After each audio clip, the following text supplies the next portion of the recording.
Good evening, everyone. Welcome to Rotor Talk Live, Season 3, Episode 37, Amazon Prime Air, Fimi X8 SE 2020 versus Zino 2. How is everyone doing this evening? You have me, myself, and I tonight, everybody. That's it.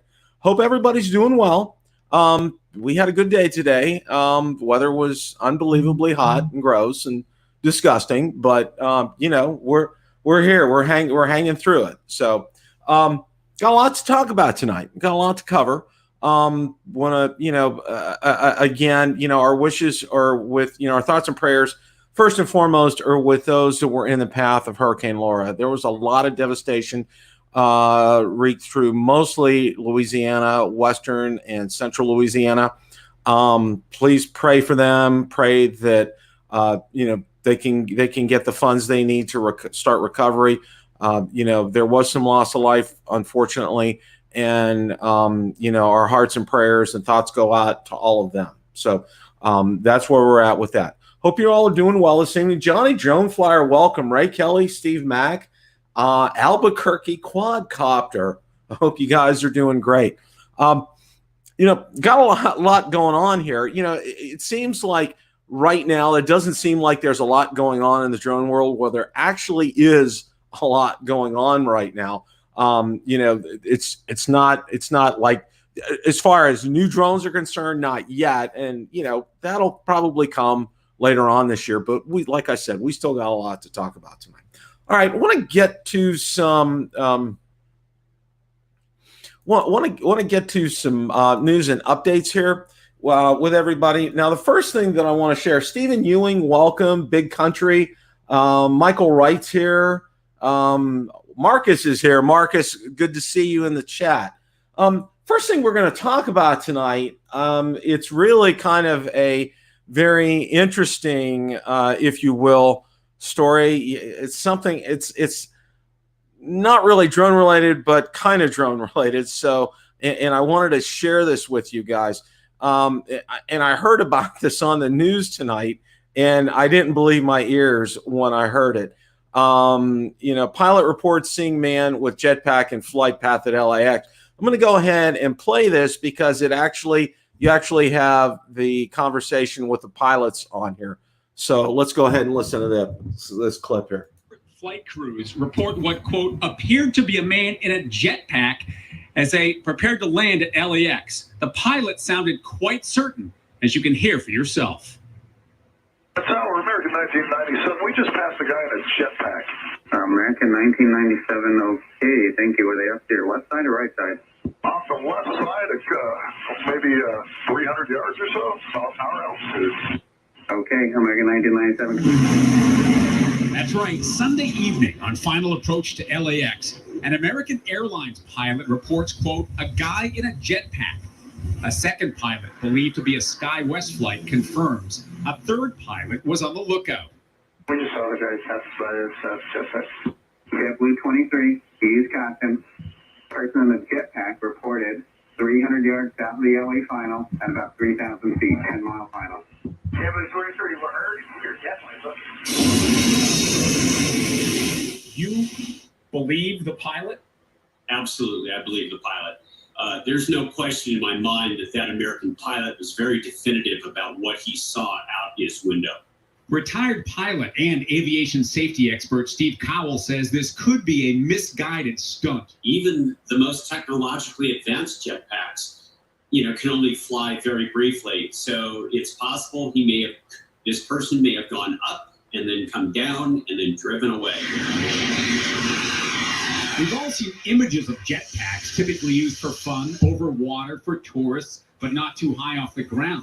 But 3,000 feet in the paths of jets landing at LAX? Whoever was operating, if it is a jetpack, this was a crazy place to be. A second retired pilot and aviation expert, Fox 11 consultant, also gave the American Airlines pilot the benefit of the doubt, adding if this was in fact a jetpack, it was incredibly dangerous. The danger is that, God forbid, if they would have hit this object, whatever it was, could get sucked into the engine at low altitude. That could cause a considerable damage to the aircraft passengers, not considering the person that was in the jetpack.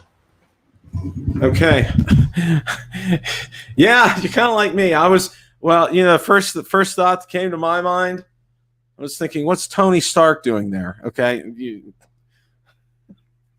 That did come to mind here, guys. That's what I was thinking of. Yeah. It's just, I don't know what else to say. It's just so darn funny. It really is.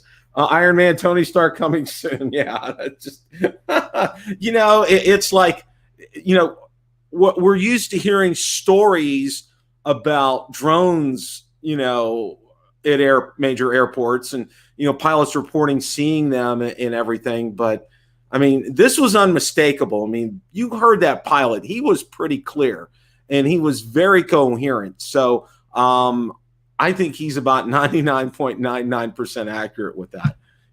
Where that goes from here, I have no clue. I have none whatsoever. That's just one of the craziest things that I've heard in a long time. I saw this, Valerie and I were watching the news tonight, and we saw it on the news, and I said, you know what, I gotta talk about this tonight. This was just too much. Tower communication 1997 flight. Very odd, since very different. Wow. Okay. Wow. All right. Interesting. Jaybird's here. Welcome, Jaybird. Logan Carpenter's here. Big Country is here. Drone Shots is here. Yeah, that's just. I don't know what else I can say about that. That's just one of those things. I mean, I'm waiting to hear. It's another drone by a plane, and the pilot said, it was X number of yards away and stuff. Here's a man in a flight, jetpack. Still, okay. Well, we got a lot to talk about tonight. And the main subject of the evening, we're going to talk about Amazon. But got some other things. Now, the first real area that I wanted to kind of talk about tonight was there was a teardown of the Mavic Air 2. And basically, let me go ahead and share this article with you. Let's go ahead and get that up here. Now, it's from an outfit called Nikkei.com. It's Nikkei Asian Review is the name of it. Let me go ahead and share the screen. No, teardown of DJI drone reveals secrets of its competitive pricing. Let's go ahead and move this out of the way. DJI's Mavic Air 2 and its motherboard. I'll drop a link in the article for this. But what's real interesting here is the cost of components for the model at around 20% of the retail price is less than 30 to 35% typical for smartphones. A Mavic Air 2 is sophisticated despite its modest price. It can shoot ultra-high definition 4K video, automatically track objects, and avoid obstacles. And here's a picture of the teardown. In Japan, the drone can be moved by the pilot for up to 6 kilometers away and send video 5 times farther than its rivals. It's designed to be lightweight, weighing in at just 570 grams. The motherboard of the Mavic Air is about 10 centimeters by 4 centimeters, packed with 10 large and small chips. According to Patent Result, a Tokyo-based company that analyzes patents, DJI had 185 of them enforced in Japan as of January last year, a testament to its advanced technology. I'm looking for an exact spot on this here. Okay, it wasn't in this article, but the cost of these components here is $135. Everybody says, "Oh, it's $135 for this," and it's, "Oh man, it's like, wow." Here, well, the amazing thing about this is, people just, get all bent out of shape saying, "Well, it only costs them $135." That's the materials, guys. You have to add up labor, There is so much that goes into that. All right. Yeah, DJI's in business to make money. Okay, we all know that. That's a given. But the thing here is this, and this is something that I want to stress, is even though they're making money on this, all right, it's still, even at the price point that it's at, think about it, for the amount of technology, and you've heard us and Marcus and Ron and I talk about it ad nauseum. The value that this drone brings. I mean, it is an absolutely incredible value. Oh, and by the way, I want to thank those of you who are on Build a Drone Reviewer Limited Edition who are watching live as well. We do a simulcast every Tuesday night on both channels. That's been quite successful, and I want to continue to do that. So just kind of like a little commercial break here. All right. Well, not only that, and one of the things that was mentioned in another article, and I'm going to try to drop links in the description after the show tonight, but several of the key components that are in the Mavic Air 2, the parts, are made in the United States. So if there was some kind of a trade embargo between the United States and China, or relations got worse, China's dependent upon those parts, and they can't build the Mavic Air 2. These are the only where those parts are sourced. We're the only place where that's made in the world, according to the article. So that's real interesting. That's not something that a lot of people do realize. But you have to take into things. There's research and development costs. There's the plant to build that. And when you saw the video that I posted on Build a Drone Reviewer Limited Edition that shows the Mavic Air 2 Mavic 2 Zoom being built, it shows the automation and the process and the technology involved with that. There's a lot to that, and those machines cost a lot of money. So there's part of the research, development, production facilities costs. They do have to pay their workers. So there's a lot that's involved with this. So that $135 is just the materials cost. There's labor, there's research and development, there's building costs. A lot gets factored into the price of this drone. But like we said, for $799, really, you're getting near Mavic 2 quality for that drone. I don't think any of you will argue on that. He's probably hiding in the bushes watching. What do you think teardown of a Mavic 2 Pro would be? Probably under 20% ridge fire. I'm really kind of curious as to what that costs. I think somebody did say that. I think I read that somewhere, about 20%. That's don't quote me on that, but I think that I did read that today and coming across several articles when I was getting ready for tonight's show. So, and again, if I find this information, I'm going to get it posted and drop it in the links so you guys can go ahead and check that out. But again, I thought it's real interesting, that this Asian Review came out with this and published this information, because there's not a lot that we find out about DJI. Yeah, Steve Mack, you're right. It did look cleaner than a hospital. Not only in this glimpse, but, I posted about a couple of years back, someone who had the SD card, the internal SD, I don't want to call it SD card, but the internal was on in the Mavic Air and recorded inside the factory when Mavic Airs were being built. And that, yeah, you're right. It's very clean. It's very pristine in there. It's amazing. So, let's stay tuned for all that. That's just something I think that's was worth taking a look at, and bear things in mind.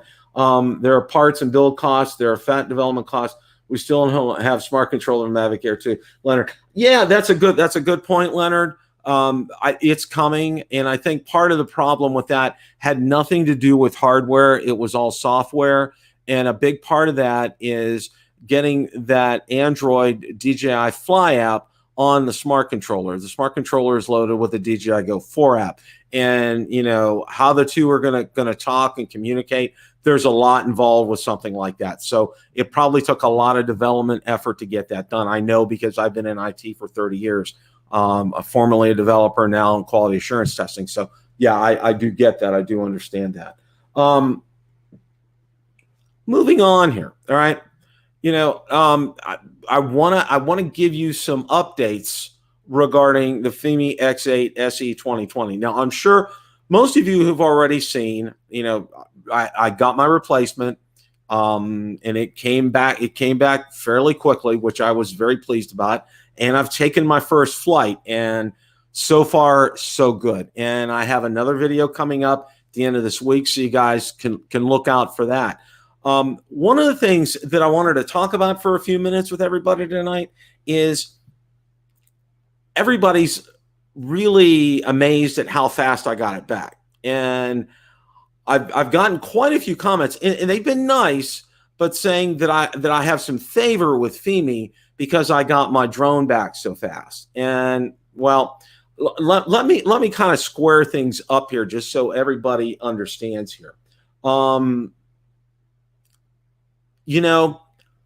want to go back to when I first ordered the Fimi. Now, you remember I ordered it through Banggood, through the USA warehouse, and it sat there April, May, June, July, okay?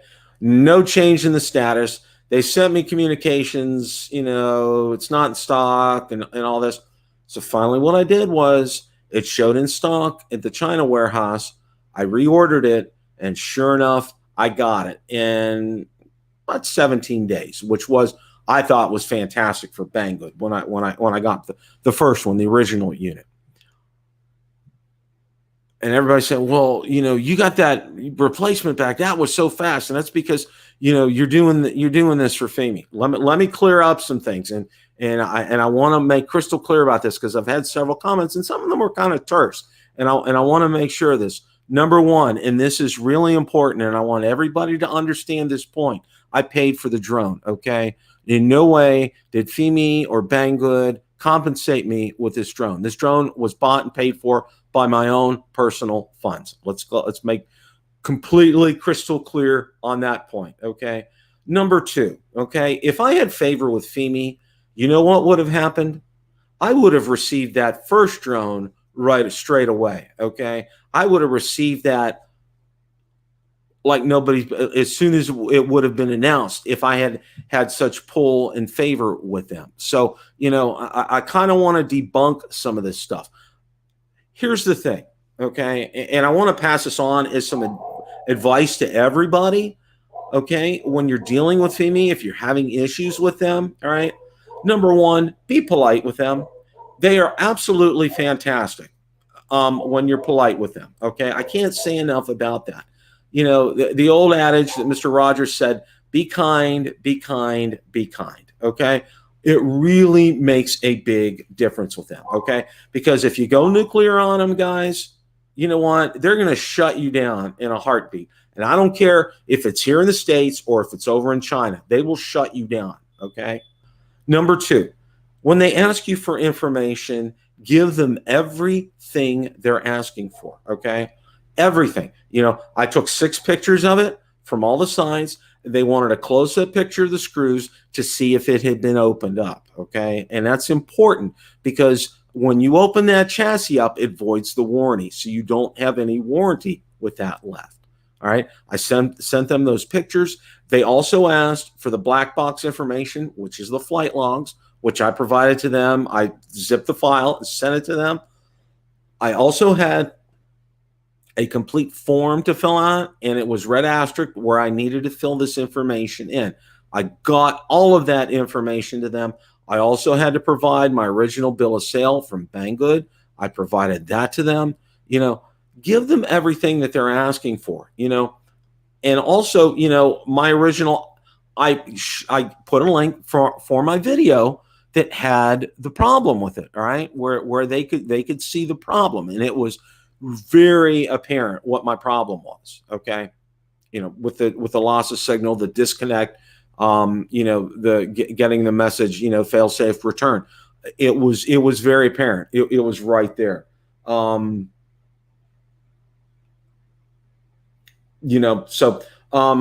Yeah, and I paid, yeah, Johnny, yeah, you're right. And I paid $56. I also had to pay for shipping back, $56. Now, granted, okay, as I said, they gave me a new battery with this. That was my compensation for that, which I'll take all day long. Okay. $56 for this probably $75 battery. I'll take it. All right. You know, and all's good with that, you know, and also, you know, shipping it back is not an easy thing because you have to fill out number one, you can't use FedEx or UPS because it'll be delayed in customs. You have to use the post office, okay? And filling out a customs form took me 2 hours to figure it out, all right, online, and I figured it out. It's not easy, okay? So, you know, it took me a good 2 hours to do that, plus $56. I mean, so with all that being said, okay, you know, this was something I put a lot of effort into, and, you know, I got a favorable result. Now, you know, I know some of you have said, you know, you've had some issues that were different from mine. You know, understand something, okay? You know, when you contact Fimi, all right, you want to be very specific. Just don't say, my drone's video doesn't look right, okay? You want to, and the other thing is, you know, describe it in detail, what's going on. And I got to say this, guys, provide them a video of it. If you have a gimbal issue and it shows that horizon is off tilt, send them the video, okay? If you have a screenshot, okay, if you've taken a screen recording, this is something I highly advise, guys, you know, every single time I take a screen recording, because if a disaster happens, okay, and my drone crashes, disintegrates, falls into the lake, you know, a bird carries it away, you know, I have proof of that happening, especially, you know, for my insurance, because my drones are covered on my personal articles policy through State Farm. Okay. They're covered here in Florida. They'll do that. I think the only state they don't do that is California. So they're covered. You know, that's one thing. You know, the other thing is this, you know, just, you know, like I said, you know, provide them that information, and also, and dot your I's and cross your T's, meaning, you know, if there are firmware updates, do the firmware updates and then go out and test. And then when you do the firmware updates, and this is a practice that I've gotten into, and I do this with my DJI drones as well, okay? I do all the calibrations, okay? Now, when I got the new one, okay, as you saw in there, okay, I had a firmware update to do. I did a gimbal calibration. I did a remote control calibration, especially since it was brand new. And I did a compass calibration on there. And I also formatted, and I didn't show that on there. I think I formatted the SD card. Okay. So, you know, set yourself up for success. And, you know, the big thing, like I said, you know, one of the things they'll invariably ask you, have you done all the firmware updates? Take a screenshot of where your firmware updates are on the aircraft. It's very easy to navigate to find that panel. So, you know, these are my updates. I got a new video coming out later this week. I hope you guys will enjoy it. You know, it's a blast flying the new one. I will tell you that. I'm having a lot of fun. And yeah, as you guys saw, I was thrilled, okay, when I got it. And I'm still very thrilled about it. It's just, but I got to say this, right now, the way the weather in Florida is, it's atrocious. Bill Thomas is in the house. Welcome, Bill. Barry Markowitz is here. You don't fry your brain on Fimi X8 SE nonsense. All right, Barry. Sergio, welcome. Gene Fox is here tonight. Fly Zone Drone is here. All right. Oh, as a little interlude before our next segue here, before our next topic, which is we're still going to be on the Fimi here for a little bit. Sort of. Everyone who won in my 10K subscriber giveaway, your gifts have been ordered and they should be on their way to you shortly. I want to let everybody know that. And they will be coming direct from the company I ordered them from, not from me. So you won't see my name in a return address. So if you get a package you're not sure of, you know, that I order direct from the manufacturer. I save money that way to do it that way because and it gets out to you guys a whole lot quicker. Plus the fact is I kind of had to wait for payday. You know, that was just a real slight thing there. Okay. My good friend Marcus Crawford. Okay. And I know Marcus is in the chat tonight. He recently, I got to say this about Marcus. Okay. There isn't a drone that he won't try and fly. Okay. He's taken chances on some drones that I'm amazed that he's taken the chances on that. Now, it was, he and Ron gave me a lot of encouragement to get the Hubsan Zino too. All right. Well, Marcus did a comparison. I love his comparison videos, by the way. If you haven't had a chance to, check out his comparison video between the Fimi X8 SE 2020 and the 2018. He did a fantastic job on that. All right. But what I'm about to talk about here is we're gonna launch part of a clip from his Fimi X8 SE 2020 versus the Hubsan Zino 2. So let me go ahead and get this set up here. I think it's at the exact spot I want it to be, and we're there. So let's go ahead and share the screen. All right. We'll go ahead and we're going to play this here. Okay, so I got everything hooked up here with the Zino 2, but I'm getting a not connected. It tells me the cable is not connected, and both ends are fully in. So I'm going to pull one out and try it again and see. Yeah, I don't know what's going on here. Yeah, it's giving me a USB cable not connected. I'll show you here. We are fully connected with both cables. So, these Hubsan cables have been known to go bad. I think I've got a spare here. So let me see if I can switch out the cable. Okay, I switched out the cable to another known good cable, and it's telling me ready to fly. So it must be that cable. Like I said, Hubsan is known for having issues with their cables, and clearly that was it. So you can see this is an aftermarket OTG cable. It's always worth it to carry that kind of stuff around in case you need it, and I was fortunate to have that. So let's mess around long enough. Let's look at our camera settings. So white balance is on automatic. We're not setting video, so let's switch it to video so that we see that. I just thought of one thing. When we were flying the Fimi just then, I did not put it in HDR mode. So that was just 4K 30 with the Fimi, not in HDR. Okay. Yeah, video resolution is in 4K. And frame rate, it says 60 here. It must default to that. We're going to put it into 30. Okay, it took that. And there's really, unless you're going to shoot slow motion, there's no reason to shoot in 60 frames per second. 30 frames per second is plenty. White balance is on automatic. Color is on ordinary. So we're good to go. Got a little wind that just came up here, so I'm going to start recording now. And I don't see any reason why we can't take off. We got 14 satellites, plenty of battery power. So we're going to hit takeoff on the screen. I'm going to get out of the way so that you guys can see this. So there we go. And in typical Hubsan fashion, it's moving around a little. Holy cow, it's moving around. I'm going to move it forward a little bit. I'm going to get some altitude. Let's yacht around here. Boy, I'll tell you what. These Zinos, they like to rock and roll a little bit. And you just, the kind of close flying that I can do with other drones, you just can't do with this guy. So we're not going to mess around.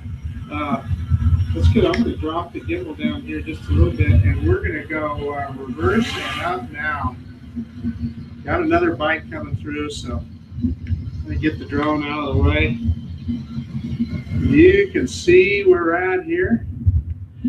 Full reverse. Nice, good look at Vista Point there.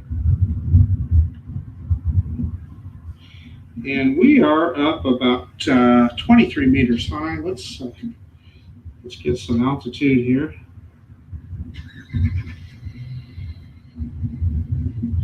And there again, you can see the dam there in the background.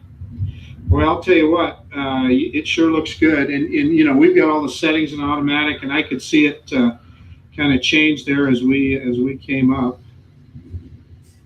That's about the height that we were at with the Fimi X8 SE 2020. It's giving me a card error. Then we just lost FPV. I've used this same card in this drone many times. Unfortunately, this was a harbinger of things to come with the Zino 2. So ultimately, we did not get any footage on this day out at Lucky Peak to compare with the two Fimis. Just ongoing problems with the Zino 2. I tried a couple different SD cards and some other tricks, rebooted several times. I spent probably half an hour trying to get the Zino to have reliable FPV and to record video, and wasn't successful.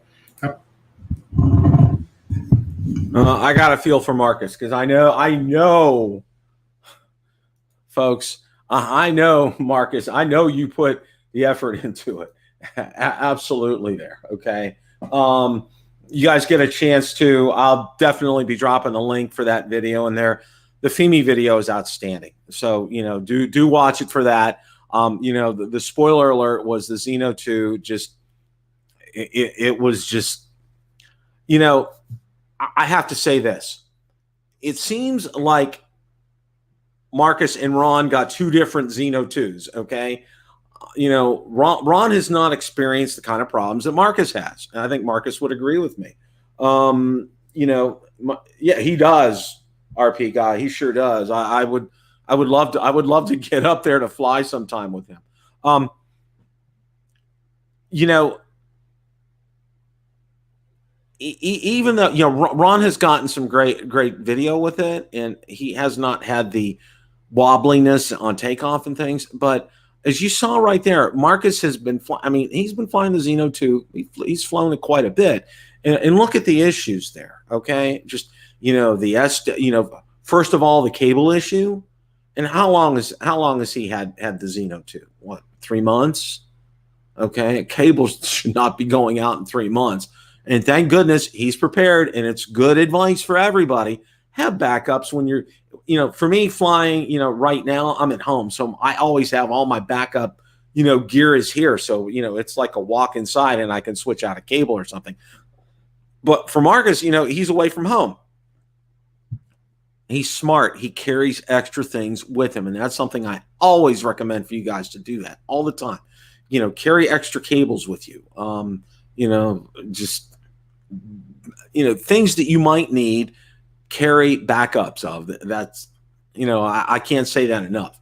And then, you know, he's able to get up and then some kind of weird SD error. He loses his FPV feed, you know, and then he goes the extra mile. He had backup SD cards, so he's trying to get those going, and none of them are working on it. Okay, this is frustrating, and I think a lot of people have experienced this frustration with the Zino 2. It's like to search for the Holy Grail. Find that sub $250 beginner drone. Yeah. Hey, Ron, glad you're here tonight. Bill from Metro Drones is here. And Bill Thomas, I know you're here. I just wanted to make sure to call you guys out.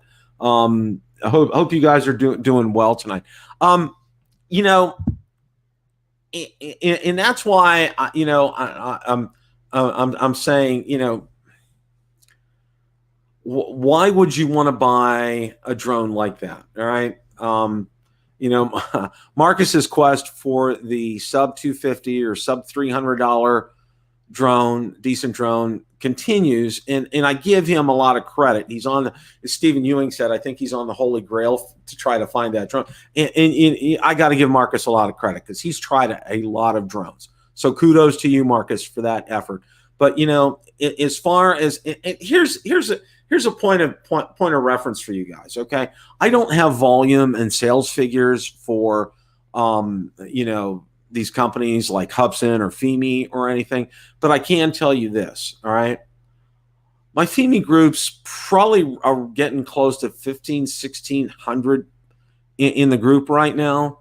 The Zino 2 group's about maybe 400, 450, okay? The interest has definitely shifted towards the Fimi X8 SE 2020, and you could probably see why.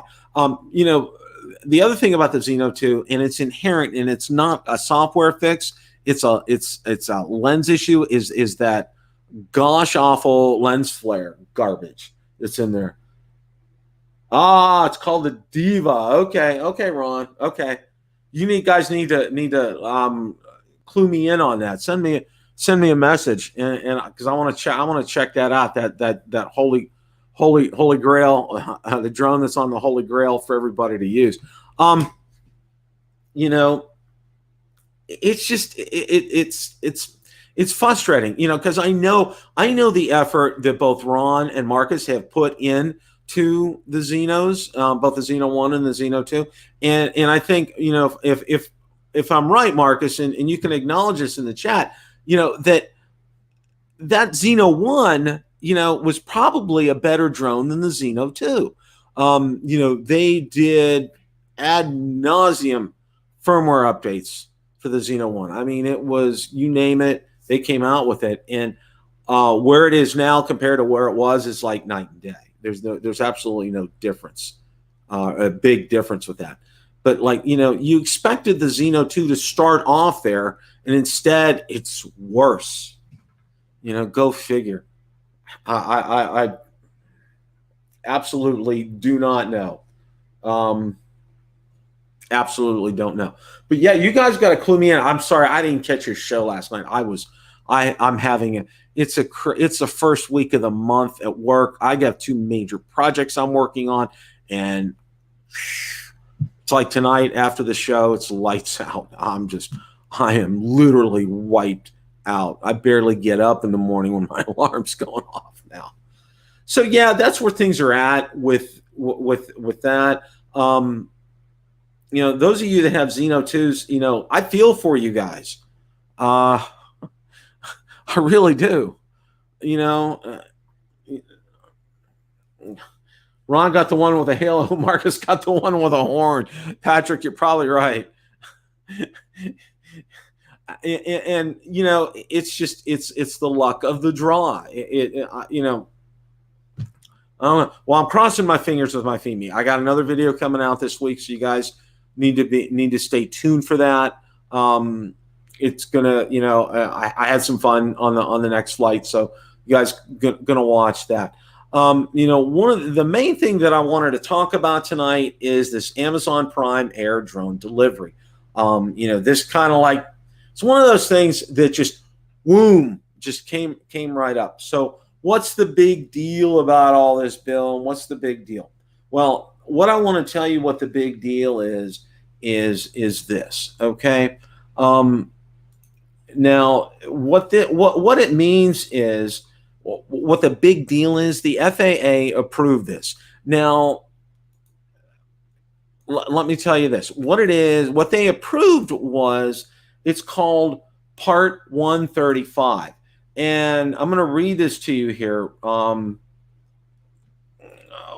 thought I had it.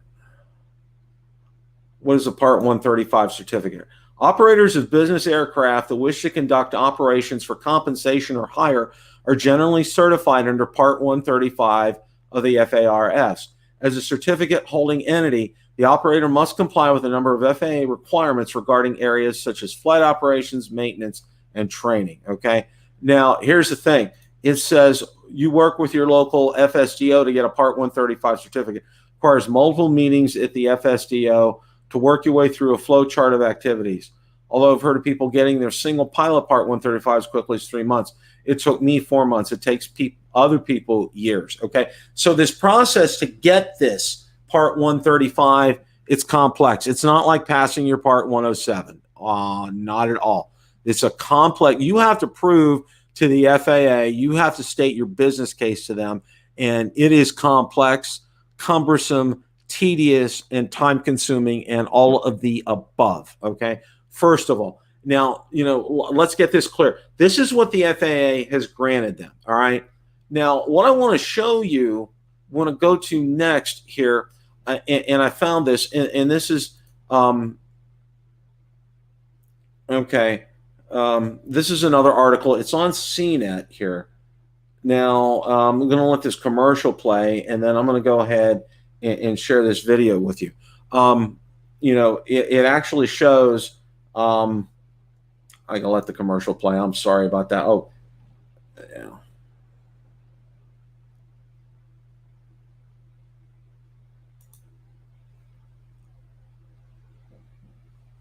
Let's go ahead and make this bigger here.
Okay.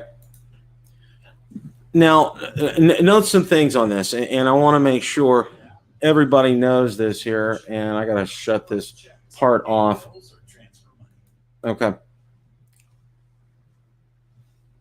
This isn't happening yet, okay? But what the big deal is Amazon was approved for the Part 135, okay? It paves the way for them, okay? They're not there yet with the drone, okay? This is still as far as, they have a lot of work to do, all right? And you're talking about, if you want to do prime delivery, these are going to have to be set up at their distribution centers. You have to make sure that, are these going to be autonomous flights, or are they going to have a pilot involved? There's a lot of questions here. Don't know. The limit is going to be 5 pounds. So, because I did read something here, and somebody correct me if I'm wrong, but I think most, if not all, majority of what Amazon sells, it's under 5 pounds. I don't know, like 65% or something like that. DeMarco's in the house. Welcome tonight, DeMarco. Greg Pittman is here. Welcome.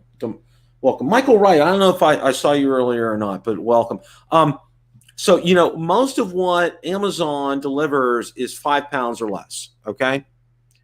And they still have to develop this technology here, okay? Number one, irregardless of everything else, they have to develop the technology to, and how far are these drones going to be able to fly?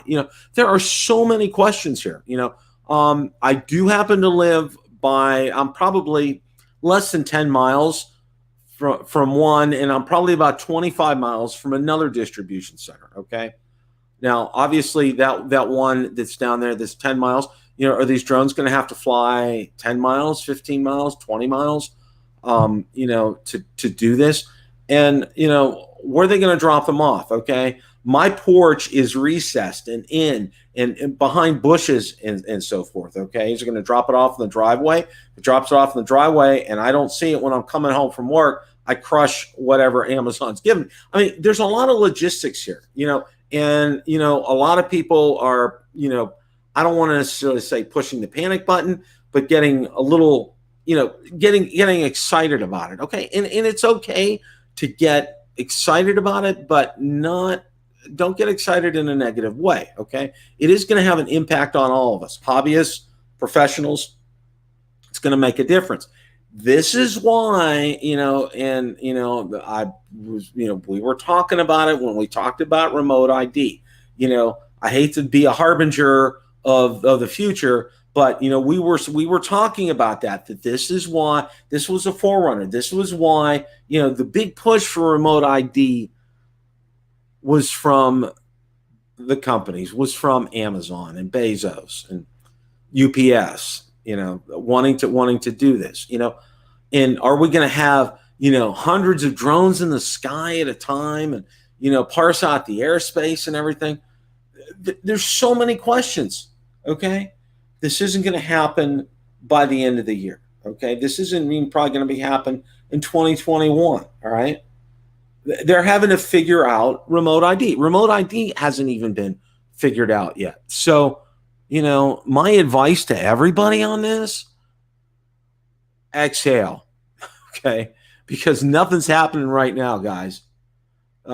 So I see delivering packages via drone a sign of laziness or innovation? That's a big country. That's a good question.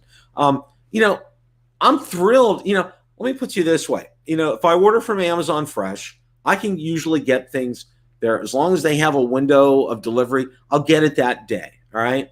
Amazon Prime, I'll get it next day. Okay. I don't need things that day. All right. I try to plan out, and things I wouldn't even think of ordering now, with COVID-19 and not really going out to stores, I'm ordering things off Amazon, like printer paper, printer cartridges. I'd go to Sam's to get that. But I went ahead, I'm ordering them through Amazon or Sam's. Sam's delivers for free. So, I'm doing these kind of things. And I always try to plan ahead when I'm ordering from Amazon. And I think a lot of you guys do the same thing too, okay? We'll have to have landing pads for deliveries. John, you're right. That's a good point. There's going to have to be something for that drone to recognize where to land, all right? Because if there isn't, it's going to be like, it could land anywhere. And what if it gets caught? And, there's just, like I said, there's just a million things that can happen with that. So, we've talked about it. Remote ID has to happen here, guys. In order for this to happen, we have to share the airspace. I mean, it's a done deal. There's not a lot we can do about it, but let's not push the panic button. Let's work through stuff. Let's be patient. See how it plays out. All right. This is still a great hobby. It's still going to be a great hobby, even when we get remote ID, even when, Amazon's going to be doing their thing. UPS is going to be doing their thing. Okay. Let's wait. Let's play within the rules. All right. Don't push the panic button yet. And, like I said, 2021, we may start to see some things a year from now, as far as remote ID is concerned. With this, Bezos has been and Amazon has been talking about this since 2013, guys. Okay. Amazon should hire. Yeah. You know what, Ron? They could. I mean, if I have access to Jeff Bezos, if he put me on the payroll, I'd take no problem. I'd get all his problems and his logistics figured out for him here. Okay. We would sort things out. Of course, I would want to be compensated, an unlimited card on Amazon, unlimited purchases on Amazon. That would be wonderful. A pipe dream, but wonderful. I think it'll be too costly in the wrong. Greg, you might be right, because I'll say this, Amazon's had a sweet deal with the post office, and, I'm not getting into politics here, but you know what? They have really taken the post office to the cleaners as far as cost. The post office delivers most of my Amazon packages. Okay. It's real interesting. And if something's shipped to you, DHL, and a lot of you know this, okay, but for those of you that don't, DHL is an international courier. Okay, they're based out of Germany. They used to be here in the United States. They don't have operations in the United States anymore. If you get a package that's shipped DHL, when it hits the port of entry, guess who it goes to? It goes to the United States Postal Service, okay? And not knocking anybody that works for the Postal Service, okay? I have great respect and admiration for you guys. It's just the management of the post office has been atrocious for years. That's why there's been a lot of loss of money, but I'm not going to go there tonight. We're not talking about that. But yeah, I think there's going to be a cost involved with this. I think that cost is going to be passed on. I think your Prime membership with Amazon is going to go up. There'll be a drone delivery surcharge, with your Prime, it's probably going to happen. What can I say? As far as the surcharge is concerned, I don't know. Support your local postal worker. That's right. Yeah, Ray, you're right. The post office should be profitable. It should, it should be run like a business, and it hasn't been run like a business, and it's been horribly mismanaged. And yeah, isn't it okay? Yeah, Wing Aviation has it. That's right, Michael. They do, and they've been doing a lot of testing out in Virginia. I'm not sure exactly where in Virginia, but the wing flights, what they do, they're completely autonomous. There's no operator for them, and they will hit a location. And what they have, it looks like, and I hate to use this analogy, okay? It looks like a Happy Meals box from McDonald's. What can I say? A little bit bigger, and they drop whatever you get. It's kind of like comes down on a fishing wire, for lack of a better term, and it drops it off in your yard, and then it retracts it, and then it's on its way. There's been prescription deliveries. I think coffee service and donuts have been delivered. I'm not sure, but from what I understand, and I talked to, there was one of our subscribers here from Australia, I think, had informed me, they had tried that down in Australia, and it did not work very well. The wing concept, which is actually Google. So like I said, this is the technology has not, it's good. They got the Part 135, which is very difficult to get. Okay. And it does take a lot of people. It does take sometimes years to get this, but the technology has not caught up yet, and isn't where it needs to be to do this. Okay. There's so much logistics to go through, so many things. Okay. Like I said, remote ID has to be set up before they even consider it. So, there's a time frame, and Amazon has to be cognizant of that. And they have to have drones that will, fit in this scheme of things. Their drones are going to have remote ID. They're going to have to be smart enough to know where other drones are, especially with the autonomy. There's going to have to be a lot of AI in there. Scotio's done pretty well with their AI. Amazon's going to have to do, it's going to have to be flawless. And obviously, this is all going to be BVLOS, beyond visual line of sight. And there's a whole topic, a show in and of itself. Everybody's been talking about, wanting for like Part 107 and hobbyists to get BVLOS. And, that's a whole nother topic and a whole nother evening here. Seen drones and machine guns on them and a self-destruct. Yeah, Big Country. I've seen them too, like overseas. That's why this was real interesting. You may have remembered, I'm sorry. I interviewed her, fantastic person. She's a drone journalist. And, she said one of the things was when she was taking her Phantom 4 with her, unfortunately, that's the drone of choice for terrorists, okay? Because they can put some interesting payloads on there, shall we say. And, almost always they'll get confiscated at an airport. So a lot of times she was bringing her Anafi with her when she was doing that. So, yeah.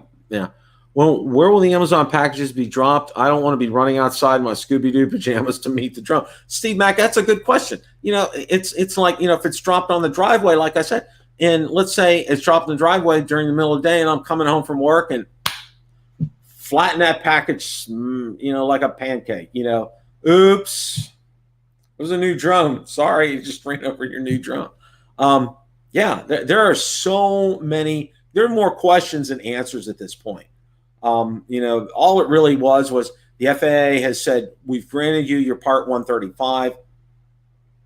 Now the real work begins. Just wait and see how quickly certain types of people will class it as a sport to shoot them out of the sky and collect the reward of the parcel. Steven. Oh, man. Yeah, there's all going to be all kind of stuff going on, all right? It's like instead of porch pirates, it's going to be sky pirates, all right?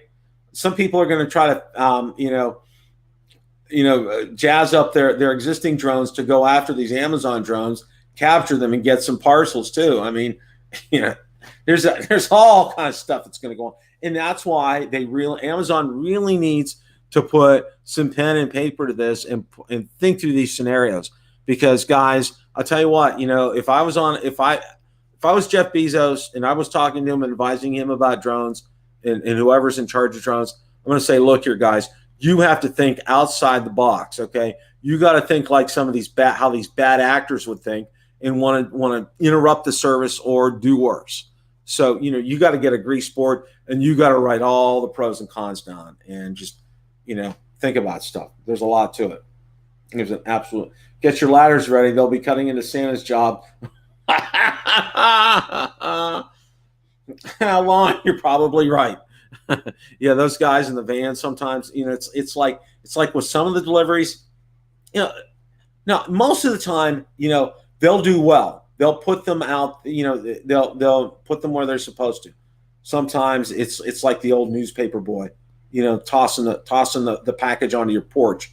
It's kind of like precision landing with some drones. It's kind of like a hit or miss affair as far as that. When Amazon drones announce to other planes and drones as to where they are, that's a great question. And that's why I think they're going to have some form of ADS-B on them, probably both an in and an out receiver, so they can know where their drones are and avoid them, and we can know where they are and avoid them as well. So it's going to be real interesting. That's all I have to say. Yeah, that's all, just crazy stuff. It's just absolutely crazy stuff. I'm going to kind of wrap things up here tonight. And again, I want to thank everybody for showing up. We got 50 watching, 25 likes. Guys, smash that like button for me. I'd really appreciate that. I wish you can see, you know what I'm going to do? I'm going to put a video together and show you guys the prep work that I do for these shows. There's a lot involved to this, and I want to, it's just not, I do my work, I do my research, I get things ready for the show, I get things set up. There's a lot to it, and I think I'm going to do a video to show you guys that. I think that would be a good video for you guys to see, because a lot of work goes behind this. So 35 likes, that's fantastic, guys. I really appreciate that. I want to take a moment to let you guys know, yesterday for me personally, August is the hardest month of the year for me. Back in 2013, on August 4th, we took my mom to the hospital, and on August 31st, she went to be home with the Lord. And August for me personally is the hardest month of the year.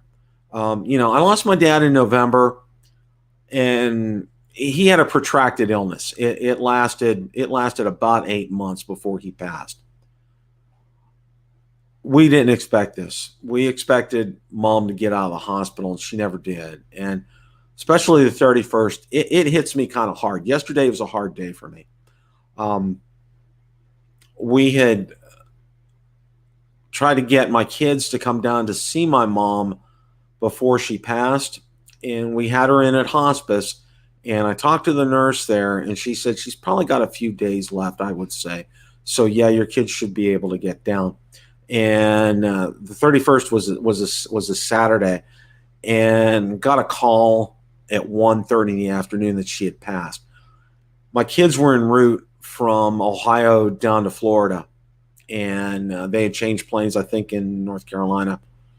And I texted them. I said, "Can I call you guys And I talked to my daughter, and I said, it was one of the hardest phone calls I ever had to make.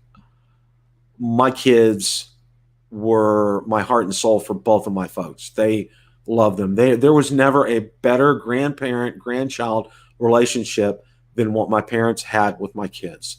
And the bond that my daughter had with my mom, it was my daughter was like the daughter that my mother never had. They were so close. And there are pictures when my daughter was, in her 20s, and my mom in her 20s, carbon copy. And yeah, my daughter got her good looks from my mom. So I want to thank you guys for allowing me some time to reflect on this. Like I said, it's always kind of hard for me, August, but I'm thrilled to death that September is here, because it's another 365 days before I have to go through it again. It's a whole year. And, it's just, and I know a lot of you have been there, and I know a lot of you know where I'm coming from. And, we just didn't expect it to happen. And there were some things that